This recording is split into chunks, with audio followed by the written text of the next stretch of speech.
So this week of astrology is actually a really kind of strange, odd week, and it's combustive in the sense that Mars is roaming free there in Gemini, free from Saturn now and free from really difficulty. But Mercury, its ruler, is lost in Pisces, lost in the watery sort of subterfuge of Pisces, and Mercury's got to make that strange passage through Pisces while ruling this Mars in Gemini.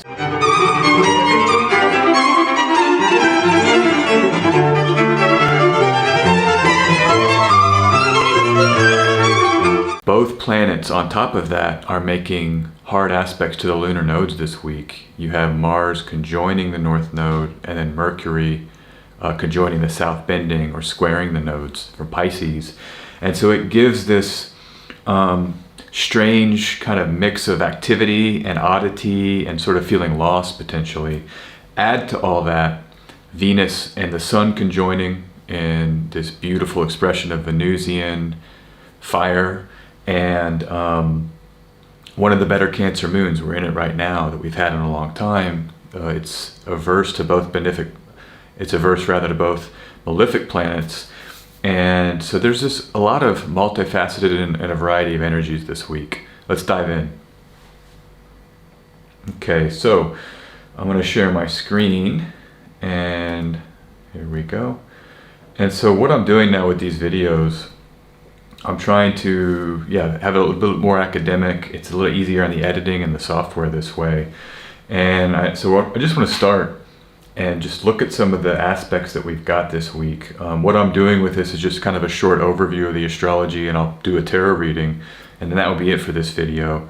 And then I hope to break down some of the two or three, maybe two of the most important aspects that I find this week in later videos this week. So. But here's the list. So we have, let's see, right out of the gate on Monday, Mars will trine Saturn. That's happening actually in a few hours. This video probably won't be out by that time. But this is what I was speaking of, the Mercury squaring Mars. That is on Wednesday, very early here in Central Europe. Mercury squaring the nodes or conjoining the South bending right at that same time that Mercury squares Mars. So that might be a video I'm going to dig in a little deeper on. I'm really interested in that combination. And then by the time you get to Thursday, you have the Sun Venus conjunction. So Venus in the heart of the Sun might be a very sweet energy to get engaged with your pleasure and with your relationships in a way that's more invigorated. And then we have that Mars South node conjunction also on Thursday. The other big thing about this week, if we just check out what the moon's doing, is, like I mentioned, that Cancer moon, but the moon's waxing this whole period. And so it's a week for growth and intensity, I think. I think there's some building and build up here this week that will climax on the weekend with this full moon in Libra. Lovely full moon in Libra, first full moon in Libra we've had in some time. Actually, probably last year's. I think the full moon in Libra happened after Saturn and Mars came into Aquarius. Still, it's a nice energy for Libra at a time when Venus is actually going to be in the heart of the Sun during that full moon. Look at this. So here's the chart, just the one chart I'm going to share for this. You see Venus right in the heart of the Sun for that full moon. And so what it will do, it's not only that we get the powerful Venus, but it's accentuated, expanded by the syzygy, by the full moon energy. So that will be really exciting, and that is coming up here on Sunday. This will be very late on Sunday where I am. So we finish the week with this full moon climax.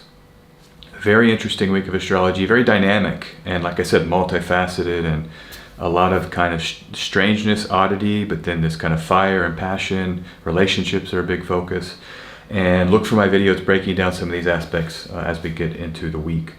Okay, let's pull some cards. Let's get the tarot reading for this week.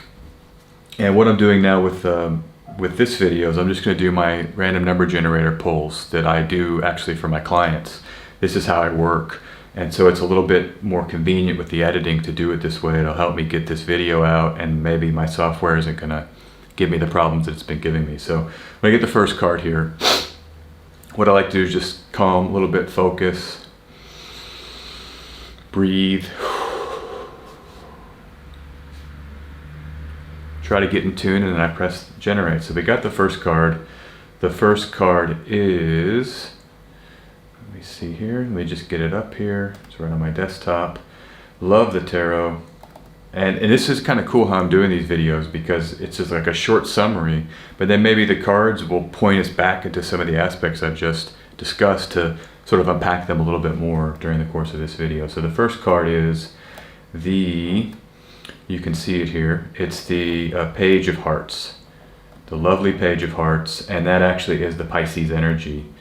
So it makes me want to, again, this is probably why I will cover that Mars Mercury square with Mercury on the south bending. To me, that's some of the most maybe unheralded or kind of under the surface energy that's really driving this week of astrology. And you think here about Mercury and Pisces, how's it been for you? Are you enjoying the kind of symbolic, maybe not as functional Mercury? I know for me, there's been some struggles, to be honest. I like this Mercury. This is my, my actual Mercury is in Pisces, but sometimes with this energy, there just things cannot land, and there can be a kind of a misfire, and a misfiring or a confusion might be the way this energy can operate. So, think about your confusion, and anytime I see a page or a jack card, it's important to recognize these are the beginnings of things. We're just neophytes. And because of that, it's okay to make mistakes. It's okay to not have everything figured out when you're just starting something. And I like the idea in Zen of beginner's mind. We should be a beginner at all times, all the way to the end, and so it can help when maybe the communication's misfiring, or the finances are kind of off, or there's delays or blocks, or Mercury wants to be off in a dream state, or some kind of symbol scattered a little bit, or awash or underwater might be a better metaphor, because this is Pisces, the great Jupiterian ocean of Pisces.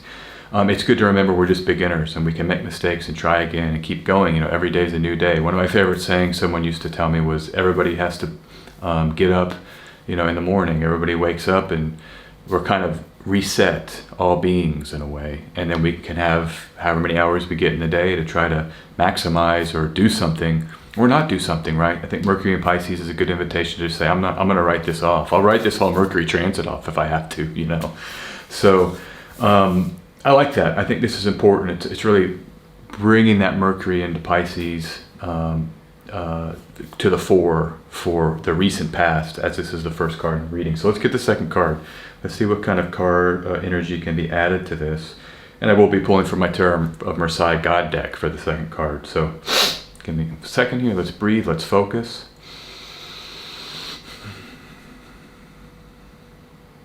Second card is... And the God deck, just for those of you who haven't watched me speak about that, I think I only one or two videos like a few months ago, but it's the 26 cards made up of the 22 major arcana and the 4 knights. So you remove those from the tarot, the 78 cards of the tarot, and you're left with 52 cards of the playing deck. So Alejandro Jodorowsky says, if you remove God from the tarot, you get the playing cards, the gambling. My 54 card deck, I throw back in the 2 jokers, and for me those correspond to the Magician and the Fool. So you get that joker energy back into the 52 cards, and those are the 2 decks I always pull from. Okay, so let's get this card. Let me pull it up here. Give me 1 second. Here we go.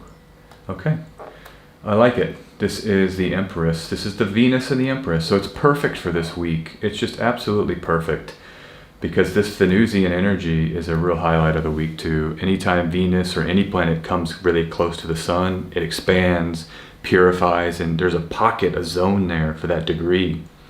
In the medieval and the Renaissance tradition, it's only like 17 degree minutes. But that zone where it's like a purity that can come through. So you think about like the breath of God just breathing on that planet for a moment, and that part of our environment that that planet embodies. And so let's look for that transit this week. This will be on Thursday as a real opportunity to feel good, even though things are strange and weird and scattered, and the nodes are involved, and the south bending earlier in the week. This might be a repose or a reprieve from some of that. And anytime Venus comes up, it's like, what makes you feel good? Even a pocket of it. Like I just took a nice shower. Really, it felt really, really good. I love my shower. And, you know, and it's warm water. That's the fire energy. So maybe there's something like that you can do, but just what makes you feel good, and try to do a little bit of that here Wednesday. I'm going to be breaking this down. I'm going to be releasing a video about Venus in Aries, and I've got another astrologer that I'm collaborating with on that. So you'll also see that video on my channel too. I may not release a separate video on Venus and Aries because I'm going to leave it for this collaboration I've done, which I'm very, very excited about. You'll all see it this week. So that's the tarot reading. Get into your pleasure, you know, give yourself a break with the stops and starts from Venus and Pisces, and have a lovely, lovely week ahead. As always, you can go to my website, sjanderson144.com. Click here to schedule a reading right at the top. I do tarot readings, I do astrology readings, natal chart readings, various other readings, astrological readings. So I'd love to meet you and work with you. Just go there and you can schedule, and yeah, have a great, great, lovely week ahead. I will talk to you very soon. More videos coming out very, very soon.